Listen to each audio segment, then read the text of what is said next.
진짜 영화처럼 사람도 조정을 해버릴 수도 있겠네요. 실제로 사람에게 행동을 이제 변화시키는 애들이 있어요. 진짜예요? 네. 기생충 중에요?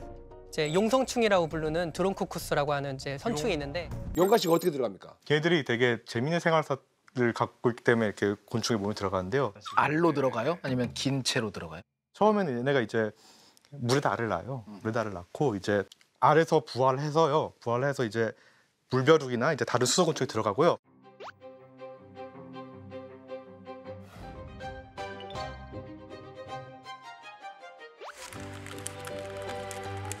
거기서 크다가 거기서 컸다가 다시 얘한테 먹히게 되는 거죠. 곤충이 잡혀 먹으면서 그쵸. 연가시가 딸려오는 거죠. 딸려 들어가는 거구나.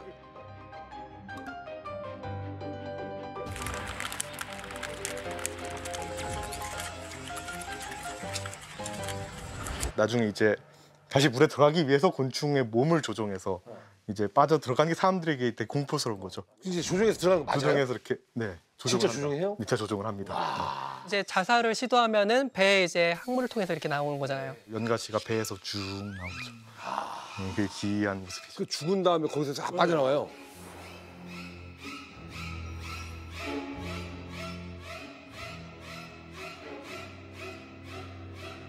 그 길게 나와가지고 걔네들은 또 이제 다른 데로 가요? 걔는 이제 거기서 연가시 신께 암수가 나눠져 있어가지고 거기서 이제 암수가 만나면은 짝짓기를 하고 알을 낳고 다시 이제 새로운 생활이.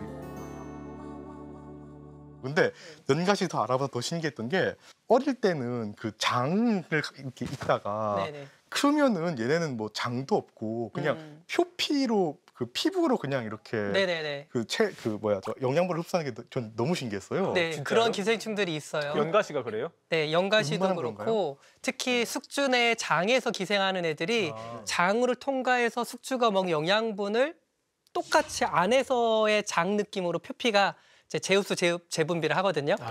네, 그래서 대표적인 게 이제 촌충이에요.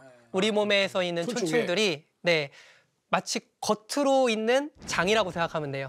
전체가. 곱창이나 대창 이렇게 뒤집듯이. 네, 입이 필요 없는 거예요. 필요가 네, 장만 없으니까. 있으면 되는 거죠. 그럼 그 안에서 그냥 들어오는 거 다 빨아먹는 네, 거죠? 편하게 먹고 살고. 피부로 다 그냥 흡수해버리니까. 네, 그래서 유명한 것 중에 하나가 네. 기생충을 가지고 다이어트를 한 얘들이 좀 있습니다.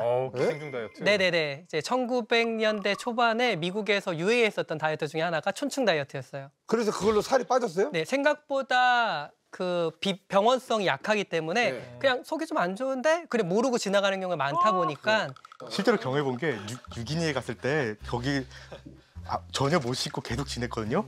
그래서 진짜 뭐 밥 그릇을 주는데 이게 너무 더럽고 그래서 이거 너무 비위생적인데 싶다가 돌아와서 한 6kg인가 5kg가 빠졌어요. 정말로. 그러면 그래서 촌충 다이어트 했네. 이거 정말 촌충 다이어트 같은데 해가지고 바로 약국 가서 사 먹었죠. 곤충제를. 근데 연가시가 물벼룩이나 아니면 다른 숙주 곤충들의 행동을 조절하는 거 알려져 있어요? 어떻게 하는지? 약간 알려진 게 있습니다. 약간 알려진 게 그게 있어요? 있습니다. 걔네들이 조종하기 전이랑 조종할 때의 그 발현하는 RNA를 시퀀싱한 게 있거든요. 사마귀 유전자를 갖고 있어요, 얘네들이. 진짜로? 네. 연가시가 사마귀. 연가시가요. 그러니까 궁금했죠. 어떻게 문이 다른데 이걸 조종하지 했는데 수평 유전자로 갖고 있는 거죠. 그래서 사마귀 유전자를 뺏어서 사마귀의 행동을 조절하고 있을 가능성이 있다는 거군요. 네네. 지금. 그렇게 지금 해석도 하고 있습니다. 기생곤충도 말씀하셨지만 기생충이라는 게 어디서부터 어디까지를 얘기하는 건지 이 곤충이랑도 좀 헷갈리거든요. 저는 이제 의대에서 이제 의학 기생충을 하는 입장에서 어떻게 정의를 내리냐면요. 다른 생명체에 이제 일시적이나 영구적으로 체내나 체표에 기생하는 생물을 일컬어서 기생충이라고 얘기하는데요. 체내나 체표에. 네네네. 그때 쉽게 이야기하는 거는 단세포로 이루어지는 원충, 눈에 보이는 연충. 연충. 그다음에 이제 곤충 중에서 사람한테 흡혈을 하고 있는 절지동물들. 이렇게 세 가지로 크게 나눠서 이제 공부를 하고 병원성을 연구하게 되죠. 저는 영어로 하면 기생충, 영어로 우리 영화 제목 하면 패러사이트잖아요. 그러니까 패러사이트를 기생충으로 번역하는데 여기 충이 들어가 있어가지고 좀 헷갈리는 것 같아요. 곤충 같아요. 네. 그래서 영어로 패러사이트는 사실 정확하게 말하면 기생생물이라고 봐야 되는 거죠. 맞아요, 예. 그래서 구분을 확실하게 해야 되는데 기생충으로만 불렀다가 이걸 구분하려고 기생생물. 저희가 일부러 이제 기생생물이라고 이제 많이 이제 이야기를 하고 다닙니다. 근데 만약에 영가 씨가 그러면 인간을 조정할 수 있는 그런 게 혹시라도 걔가 갖고 있으면 진짜 영화처럼 사람도 조정을 해버릴 수도 있겠네요. 실제로 사람에게 행동을 이제 변화시키는 애들이 있어요. 진짜예요? 네. 기생충 중에요? 이제 용성충이라고 부르는 드론쿠쿠스라고 하는 이제 선충이 있는데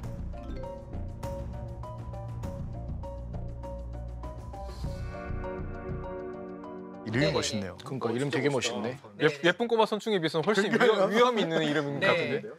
연가시 같은 경우에는 이제 자살을 시도하면은 배에 이제 항문을 통해서 이렇게 나오는 거잖아요. 네. 네, 반해서 얘는 이제 사람이 여기 너무 고통스러우고 뜨거워가지고 이걸 식히려고 이제 물에다 담는 거예요.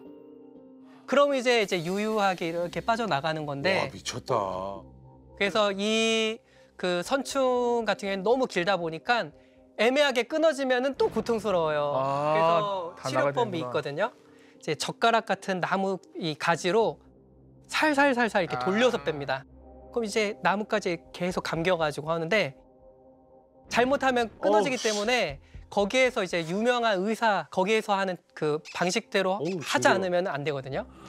이게 진짜 오래된 치료법이에요. 그래서 이집트의 파피루스에서 기록되어 있는 네, 아주 역사적인 기생충이기도 하고 기생충 학자 사이에서는 이제 WHO에서 이제 보면은 의학을 상징하는 이제 그림이 있어요. 이제 지팡이에 이제 뱀이 이렇게 꼬여 있는데 가두세요. 예, 기생충 학자들은 이거는 용선충이다. 용선충이다. 예, 3,000년 전부터 했었던 예, 예, 이런 식으로 안에서는 이제 자부심을 갖고 이거는 있습니다. 약간 자기 위안 아닌가요? 그렇게. 신화보다 더 오래된 네, 기생충. 또 하나는 이제 톡소플라즈마 같은 이제 그 네, 기생충 같은 경우에는 쥐가 겁대가리를 상실해서 고양이를 있는데 또 도망치지 않는다 해서 유명한 게 이 톡소플라즈마거든요. 톡소포자충이 톡소. 맞아요. 예. 톡소포자충이 그런 애들이고 이제 포유류나 조류에 있는 핵이 있는 모든 세포에는 다 감염됩니다. 뭐 뇌세포부터 해서 생식세포에서부터 해가지고 자손에게도 이제 퍼질 수가 있고 그래서 70% 이상의 사람이 감염이 돼 있다. 우리가 이미 감염돼 있을 수도 있겠네요. 그럴 수 있죠. 그러다 보니까 보통은 사람한테 유해하지 않아요. 큰 문제가 없는데 가장 문제가 될 때가 이제 임산부들한테 아니면 이제 면역 체계가 망가져가지고 이제 약하신 분들에게 이제 문제가 될 수가 있어요. 근데 전 톡소포자충 찾아본 적 있었거든요. 근데 이게 인간에게 피해를 준다는 논문들이 있어서 이게 보통 뭐 자살 충동을 올린다 이런 거랑 진짜요? 그리고 운전할 때 사고 확률이 뭐 이런 기준들이 있어서 이게 영향을 주긴 준다라고 그런 애들이 이미 감염이 돼 있다는 게 그 야생계에서도 이 톡소포자충이 한 역할이 좀 큰데 이제 늑대 무리 사이에서 우두머리가 되는 그 늑대 같은 경우에는 보통 이 톡소플라즈마에 많이 감염돼 있습니다. 그래서 겁대가리가 수컷, 없어. 그쵸. 예, 공격적으로. 수컷의 경우에 좀 더 본능적으로 이제 굉장히 폭력적으로 바뀌고 이제 여성애 같은 경우는 굉장히 매력적이어서 이제 더 쉽게 간택을 당하는 거죠. 그래서 자손도 빨리 잘 낳게 되고. 근데 찾아본 게 도대체 왜 이거에 감염되면 쥐가 고양이를 안 무서워할까? 그 편도체에도 관련된대요. 네. 편도체가 우리 예전에 그 공포를 느끼게 하는 기관이었는데 거기에 그 메틸레이션을 일부러 낮춰가지고 안 무서워하게 만든. 그럼 이제 너 겁대가리를 상실했구나가 아니라 너 톡소포자충 먹었구나 약간 이렇게. 혹시 무슨 문제가 있나요? 톡소포자충 문제인가요? 왜 그렇게 겁을 안 내시죠? 왜 두려워하지 않으시죠? 약간 이런 게. 제가 네. 사실 기생충을 좀 좋아해요. 그러니까 보는 걸 재밌어서. 그래서 다양하니까. 네, 제일 좋아하는 게 그 개구리한테 다리 더 만드는 거. 리베이로의 온다트라이였나? 그거. 개구리 다리 더 만든다고요? 네. 네. 진짜로요? 기생충이요? 네. 제가 좋아하는 흡충입니다. 아. 리베이로이아 흡충이라고 해가지고 네. 올챙이 시절에 감염이 돼가지고 얘네들이 개구리로 변태하는 과정에서 성장 인자를 촉진시켜요. 와 미쳤다. 이제 개구리의 다리가 더 생성이 되게 되면은 점프를 잘 못해요. 네. 그럼 이제 새라든지 이제 그 잡아먹기가 쉽습니다. 네. 얘네들이 어떻게 되나를 공부를 해봤었는데 일부러 상처를 계속 만들어서 재생 과정에서 다리를 더 만들게 한대요. 근데 이게 환경이랑 오해될 수 있던 게 이 레티노익 애시드라는 물질이 있어요. 이게 개구리한테 다리를 더 만드는 부작용이 있어요. 무섭다. 이 나름 생존 전략들이 엄청 다이나믹하네요. 얘네들이. 예, 전략들이 다 있는 거죠? 생태 기생충학자가 나누는 기생 전략 방식 이제 하나는 아까 이야기했던 경구 방식, 경구에 먹어서 네, 그리고 경피 방식, 피부로. 네, 그 다음에 그 곤충이라든지 매개자를 통해서 이제 오는 경우들, 일부는 이제 흡혈을 통해서 하는 미세포식 이제 이런 것도 들어가고 기생 거세라고 해서 숙주의 생식 능력을 삭제 이제 없애버리고 거세요? 네, 거세, 기생 거세라고 합니다. 최악이다. 그런 게 다. 기생거세도 있어요. 네, 본인의 이제 이제 이 생장을 돕는 데에만 이제 활용되게끔 하는 참, 이제 진짜 그런 엄청 방식들이 똑똑하네. 있습니다. 근데 이거 관련해서 이제 네. 기생생물이 숙주의 생식을 조작하는 사례들이 또 있거든요. 그래서 정말 유명한 사례가 월바키아 혹은 볼바키아라고 부르는 월바키아, 볼바키아. 얘는 박테리아예요. 단세포 원핵 생물인데 얘네는 곤충의 세포 속에 들어가서 기생해요. 곤충의 세포 속이 엄청 작은 건데. 엄청 작아요. 근데 박테리아는 더 작잖아요. 얘가 곤충 그이 엄청 많이 감돼 있어요. 왜냐하면 거의 한 80% 정도는 감염할 수 있지 않을까라는 생각 추정을 하고 아, 대박이다. 곤충을 다 요즘 다 DNA 시퀀싱 하잖아요. 맞아요. 다 걔네가 나와요. 그냥 무조건 나와요. 무조건 나와요. 다 감염돼 깜짝 있어요. 놀랐던 거는 저희 연구실에서 키운 초파에서도 나오더라고요. 그러면 걔네들이 세포 안으로 들어간다면서요? 네. 걔 들어가서 뭐예요? 가만히 거기다 그냥 쉬어요? 기생하는 그러니까 번식하고 네. 더 놀라운 거는 얘네들이 난자를 통해서 새끼들한테 전달이 돼요. 와. 이게 그러니까 엄마가 이 월바키아에 감염되면 그 엄마가 낳은 새끼들이 다 월바키아를 물려받는 거죠. 근데 문제는 아까 이대한 교수님 말씀해 주셨듯이 난자를 통해서 가야 된다잖아요.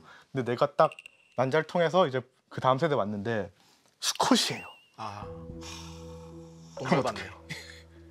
어떡해요? 그렇죠. 정말 문제죠. 맞지 뭐. 그렇죠. 그러면 이거 정자를 타고 가기엔 정자가 너무 작아요. 네. 그래서 월바키아가 하는 것이 이 세상에 수컷을 좀 없애고 가능하면 좀 암컷으로 가는 방식으로 약간 조절을 하는데요. 좀 극단적인 수컷이다? 암컷으로 바꿔요. 뭐라고요? 내 숙주가 수컷이다? 그럼 암컷으로 바꿔요. 얘는. 성별을 네, 성별을 바꿔요. 성 전환을 한다고요? 네, 성전환을 시켜요. 그래서 암컷으로 만든 다음에 그 난자로 들어가 버리는 방식을 택한 것도 있고요. 아니면 그냥 그 수컷이다? 죽여요. 죽어요. 그래서 걔는 어떻게 해요? 그럼 속에 있는 놈. 그냥 죽고요. 그 아, 종 그래요? 자체가 암컷이 많아져서 많아지는 식으로 이렇게 선택압을 주기도 하고요. 한 가지 또 아주 유명한 전략은 뭐냐면 자, 생각을 해봅시다.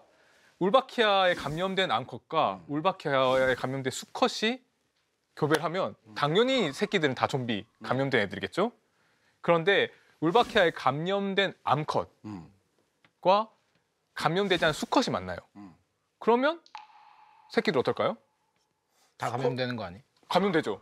암컷이 감염됐으니까 이미. 수컷은 상관없잖아요. 그리고 거니까. 아빠랑도 같이 함께 했으니까 아빠도 감염돼야 되는 거 아니에요? 아빠 필요 없어요. 아빠는 필요 없어요. 아빠 정자에는 못 들어가요. 너무 작아서. 그래. 아까 얘기한 것처럼. 근데 더 무서운 건 뭐냐면 엄마가 감염이 안 되고 아빠가 감염돼서 교배를 하잖아요. 새끼들 다 죽어요.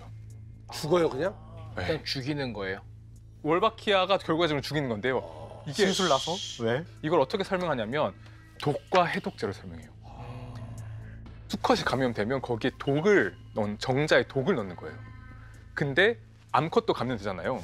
그럼 감염된 그 엄마에게서 나온 난자는 해독제를 가지고 있어요. 그러면 울바키아의 양쪽이 다 감염되면 독과 해독제가 동시에 쓰니까 살아요, 새끼가. 근데 아빠는 감염되고 엄마는 감염 안 되면 뭐 죽어.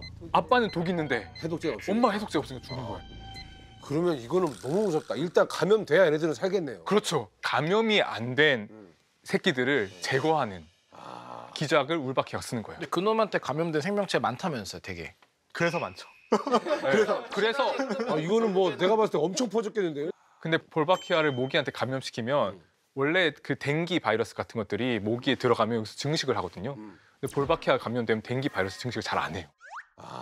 그래서 실제로 볼바키아에 감염된 모기를 풀면 그 지역에 있는 댕기 감염이 현저하게 줄어든다는 게 결과들이 나오고 있어요. 그러니까 천적 관계라고 하는데 생각보다 그런 것들이 꽤 많은 부분에 쓰이고 있어요. 그래서 노벨상을 탄 연구 중에 하나가 매독 치료제가 없었을 때 말라리아를 감염시켜가지고 이제 말라리아 감염되면 몸에 열이 나거든요. 근데 매독이 열에 약해요. 그래가지고 이제 독으로서 독을 치료했다. 그게 좀 다운이 되는 겁니까? 그쵸. 매독균이 이제 열 때문에 죽게 되는 거죠. 아, 이 기생충 연구도 아주 중요하네요.